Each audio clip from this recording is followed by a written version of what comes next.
What's up, everybody? It's your boy TB73 Sportsjunky. Come get your fix. Oh yeah, the champ is here. This week was a huge week. Sorry I'm getting at y'all so late, but I had a lot of stuff going on. But we celebrated our 20th banger in 7 weeks, y'all. This is a historic number, so I gotta give myself a max out. I gotta have a belt in here. Gotta talk a little extra than usual, because you know I'm usually always serving up that humble pie, but today, baby, we are on a max out cash out mission. 11 parlays, 4 teasers, 5 single game bangers highlighted by the Colts of all teams, where I put that big money on last week and snapped on them. So, before we get started on this week, week 8, gotta hit you with a max out. The boy Aaron Rodgers had a crazy 2 weeks, y'all. Last week, knocked off division rivals, Chicago Bears. After scoring a rushing touchdown, he in the end zone talking about, I own y'all to the fans. Like, yo, he's so disrespectful. I love the swaggy outro. I love it. That's how you put a statement on a win. This week, what'd he do? Followed up by beating the Arizona Cardinals without his little right-hand man, Devontae Adams. Without the lizard man, Lazard. Without Valdez, man, he ain't had nobody. It was just him. Crazy. Super max out. Next up, max out. We got Dearness Johnson, running back for the Cleveland Browns. Nick Chubb was out. Kareem Hunt was out. Baker Mayfield was even out. Jeez. He came in, dropped 146 yards in his first career start. I bet money on Case Keenum going against his own old squad. Denver Broncos. I ain't know I was going to get that surprise. Good luck, because you helped me. You was part of this 20. So thank you, Mr. Dearness Johnson. Next up, we got any more max outs? Nah, I said we go out right into week 8, baby. It's going down. First matchup we got. Hey, we got the Titans, 5-2. We got the Colts, 3-4. Now, if you on that little white card, that parlay card, that card says -1.5 for the Colts right now. But if you were, like Jay-Z say, smart enough, open the market up. If you on DraftKings, which most of my victories come on Mr. Max Out Cash Out style, the current line, yo, chill out, homie. The current line for this is +2.5 for the Colts. That's a big 3-point swing, y'all. Like, so when I say these games, y'all gotta listen to the line that I say them at, because I don't want to win and y'all lose. You know what I mean? Like them white cards that y'all get from the Delaware Park and the Harris Casino and the gas station, your local liquor store, they are different than the lines I say. I'm giving you the current lines when I do these videos. So listen to the wordplay like I'm your favorite rapper. You got me. So back to the game after dropping a little knowledge on y'all. +2.5 for the Titans. Woo! Yes, T.Y. Wilton is back for the Colts. We know this. It's going down. Yes, Carson Wentz is 11-1. TD to interception ratio? Woo, man. I guess him back with Frank Wright is a little more magic than we anticipated. That is crazy. I just looked up that stat. It was mind-boggling. But then you got the man, the myth, the legend, King Henry. I just really can't put my money on him. And if I'm saying Colts to win. Because it's Halloween. This year, Halloween falls on the weekend. Yes. Colts to win. I'm all over their Titans with their +2.5, though. Come on.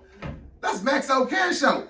And before we end this, on this particular game, these are the 2 leading rushers in the league. Jonathan Taylor for the Colts. King Henry for the Titans. Oh, it's a big wide margin, but they still number 1 and 2.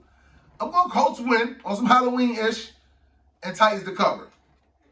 Oh, yeah. It's going down. Wentz, 11 touchdowns, 1 interception. That is crazy. Next up, we got a big clank, another divisional matchup. Woo! This one, if the Saints win, they are in first place against the mighty Bucks, the 5-1 Bucks, the 4-1 Saints. It is going down. Plus 5.5 for the Saints. Right now. Saints are at home. It's a player in that Saints locker room that got a little malice on his breath. Woo! Jameis, don't blame us. Winston is going against the old squad. They gave him the hee-ho, gave him the boot, showed him the door. Tampa Bay Buccaneers, who with that new quarterback, went on to hoist that Lombardi trophy. Woo! Man, I guess they had to let him go. They like icy, you know what I mean? Like, I understand. They made it work. So you can't really question they move. They made it work.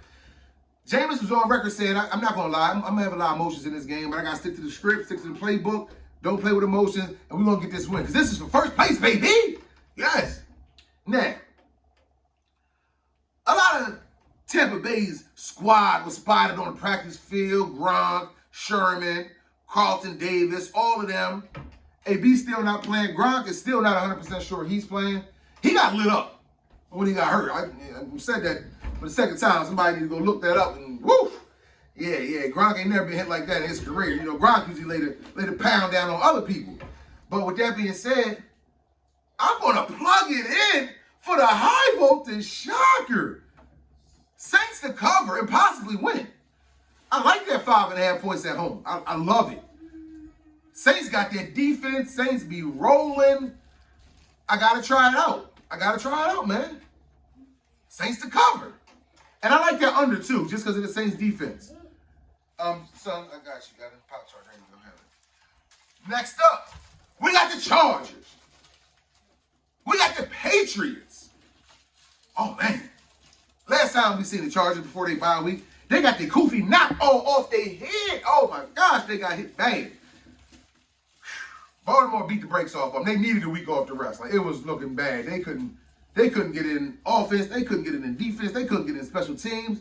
Man, it was trash. But on the other side of the board, the Patriots are looking really good. Like, really, really good. Mac Jones is settling in. They don't even look like they're in rebuild anymore. Like, they look like this is just what they do. After just dismantling the Jets. And they're rolling. They're rolling the red carpet out against inferior competition. So, what are they going to do against a game opponent? That's what I want to see. They do not have the offensive firepower to hang in there with the Chargers.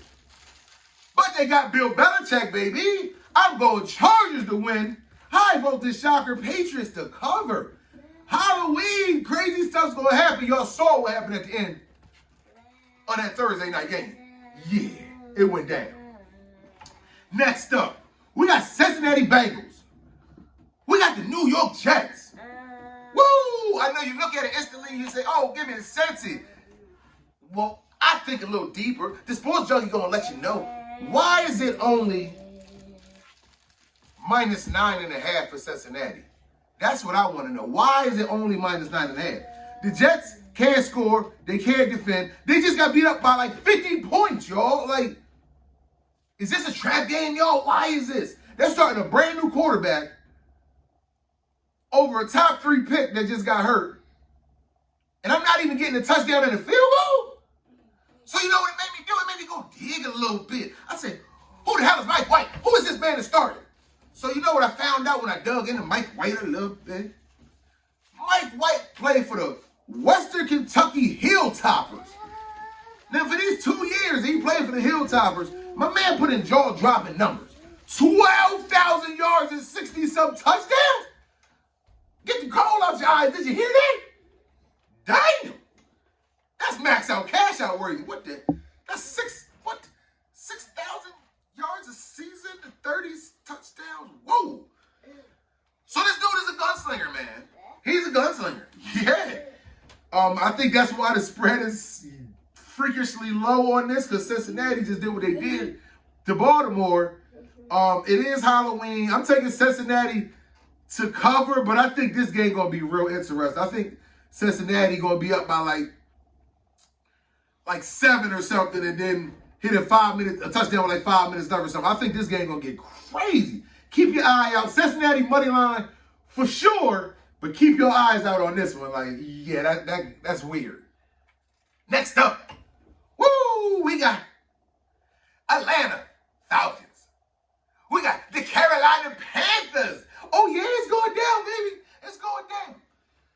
Now, the Carolina cannot right the ship since Christian McCaffrey got hurt. They been Sammy D. They been Sam Darnold last week. Atlanta, they just can't cover. They get a win here or there for you, but like they just a gift wrap,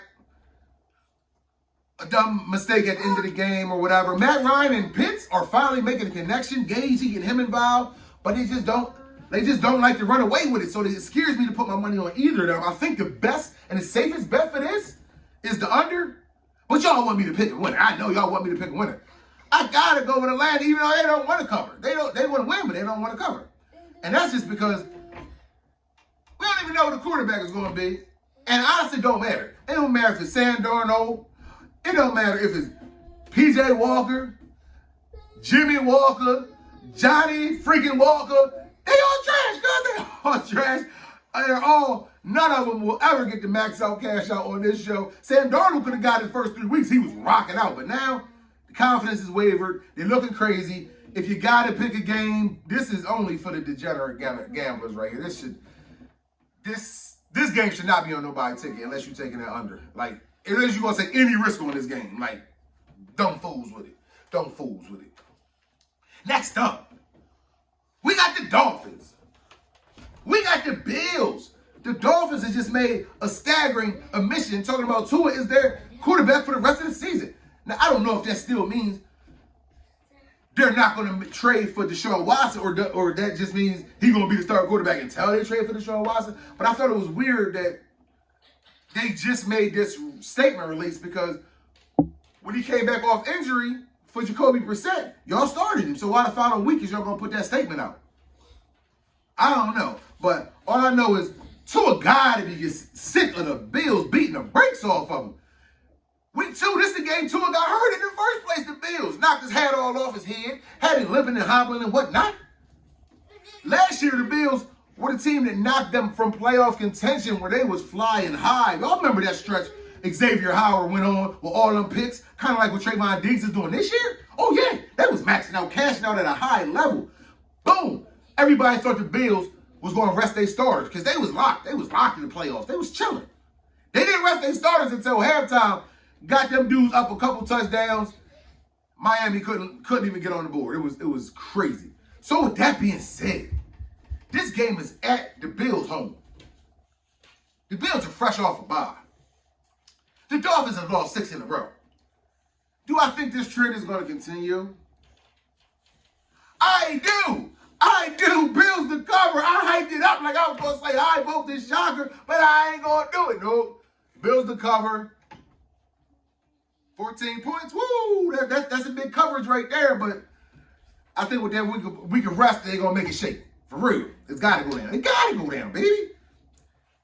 Next, we got the Bears. We got San Fran 49ers. Woo! This game is at Chicago. 49ers are minus 3.5 right now at this very second. So, San Fran dropped 4 straight. Yes, we know this. They dropped 4 straight. Chicago, Justin Fields had 5 turnovers last week. A couple weeks before that, only had like 40-something total yards of offense. This game is like when the trash can meet the recycling bin. They both got to sleep outside because ain't nobody earning their damn check, man. No, man. But if I got to take my money and bet on somebody, I got to go with San Fran and winning the cover. It's really no logic in this. I like the under in this as well because they both got offensive inabilities. Garoppolo will be starting. Mr. Dink and Dunk himself. Debo will be Debo. Kittle's is still out.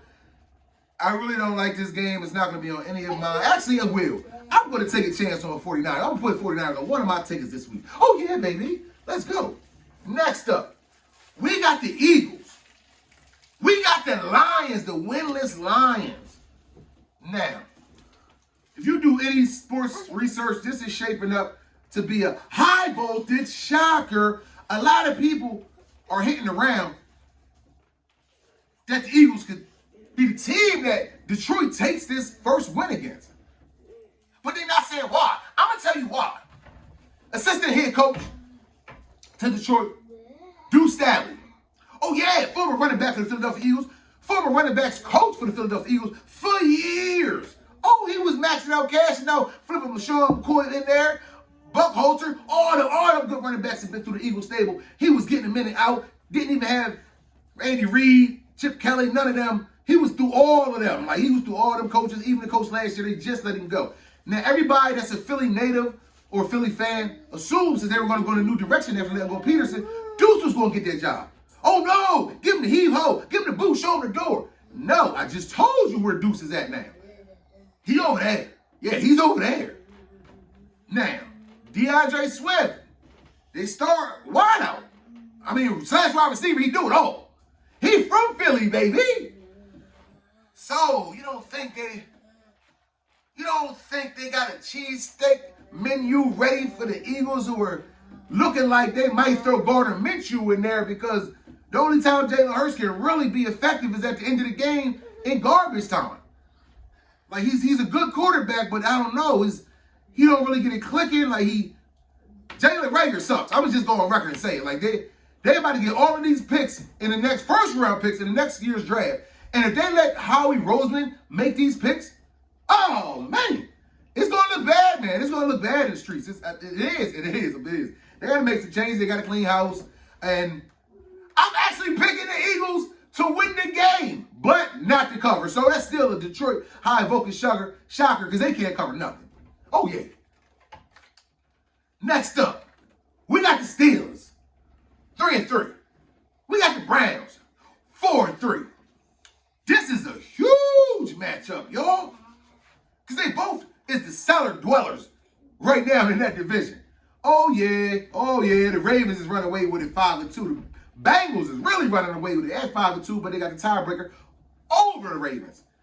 It's going down. So, Nick Chubb is coming back. Kareem Hunt is still out. Baker Mayfield is coming back. Jarvis Landry is coming back. Woo! Big Ben just gave Cleveland some bulletin board material. They asked him about the resurgence of Cleveland and how he feel that Cleveland knocked them off last year in the playoffs, embarrassed them and all that. Big Ben is a proud man. He fires back by saying, well, all I know is I'm glad that I'm finally not the leading touchdown thrower in their stadium. Woo! Shot. Talk your ish, Big Ben. Yes, he has 11, an all-time winner in their build. He had 11 wins in their build. That was more than any Cleveland starter until Baker finally eclipsed that or whatever, with some good play over the last couple years. With that being said, it's Halloween. I'm going Steelers to cover, Browns to win. Leave the door open for that Steelers to win high voltage shocker, which possibly might happen. Just because, we pick the Browns at their lower point. I buy high when the team is low. You know what I mean? Now, they ride high. They got everybody coming back. I might sell, baby. That's why I'm going Steelers to cover. Yeah. Next up, we got Washington. We got Denver Broncos. You see I'm sporting in Denver today. Now, y'all know I support a team when I think they're going to win. It goes down. Y'all probably say, Sportsjunky, why the hell do you think Denver going to win? They ain't won a game all month. Yes, I know this. But Denver is getting back Jerry Jeudy. Woo! That boy ball out. He goes in. Denver also traded for Kenny Young. A lot of y'all might not know what he is, but I do this Sportsjunky research. I watch these games. That is why I got 20 victories this year over Vegas. At Vegas, we do this here, baby. Kenny Young is the second leading tackler for the Rams. They got rid of what? Yes, they got rid of him. Talking about there was some salary cap move. They needed to free up some money, honey. I don't know. They also just made me pick this team and wear this jersey for this week because their linebacker core was trash. That's why Dearness Johnson got that max out earlier, because all their linebackers is hurt. They was having all types of special team bums coming here, line it up, got set down, got run over last week. They got a stud now, no. Kenny Young go hard. Oh, he'll lace up that chin strap and hit you. Yeah. So we're going to go with Denver to cover. in a wild game. Bridgewater, come on, baby, I got your jerseys on. Denver, let me see something. Next, we got the Texans. We got the Rams, a team that I just talked about gave away their second leading tackler. Now, this is not going to be as interesting as I thought, because I thought Tyron Taylor was going to be coming back for this game, but they said, no, he's out another week, baby. Dang. So we got their quarterback that doesn't really look like an NFL quarterback. David Mills starting up again. David Mills getting blown out again. The Rams are at home. The Rams are minus 16. We're going to go all over that. We're going to roll with that. Yes. Not a lot of science in that. They just can't do nothing. And they just got rid of Mark Ingram. Wow. Forgot to tell you, Mark Ingram back with the Saints. That 1-2 punch with him and Kamara. Woo, is back, baby. It is back. Another reason why I picked the Saints to cover today. Yeah, so they minus a playmaker. Yeah. Jags, Seattle. Y'all remember a couple weeks ago when I predicted that I had y'all texting my phone. Yo, you picked Seattle. You picked Jags to win. And they did. This week, I'm doing the same thing. The Jags starting corner is Shaquille Griffin, that used to play for Seattle. You don't think he wants to get revenge on his old squad? I like when they got malice on their breath. Got a little extra reason to lace it up. You know what I mean? Geno Smith, he cannot get in sync with Tyler Lockett. I don't know what what bonuses Tyler Lockett has in his contract, but with Russell Wilson hurt, he's not going to get none of them. Like, he overthrows them, underthrows them. The only person he can hit is DK Metcalf, because DK is big as a damn house, and you can't miss DK. You can throw it anywhere, DK grabbing it. But if Jacksonville is smart, they will put Shaquem on DK Metcalf just because he always underthrows or overthrows Lockett. Like, he cannot get in sync with this man. Geno is Geno. I actually think he does have some success against this Jaguars defense, because this Jaguars defense, they a little shaky. I'm not even going to sit here. Like I said, they going to shake it like a red nose. Yes, like, they are shaky. They give up a lot of points. But Trevor Lawrence, man. And ever since Urban Meyer got caught filling on them little tasty cakes in the club, they've been looking like a confident bunch. Yeah. Gotta roll with them. Gotta roll with them.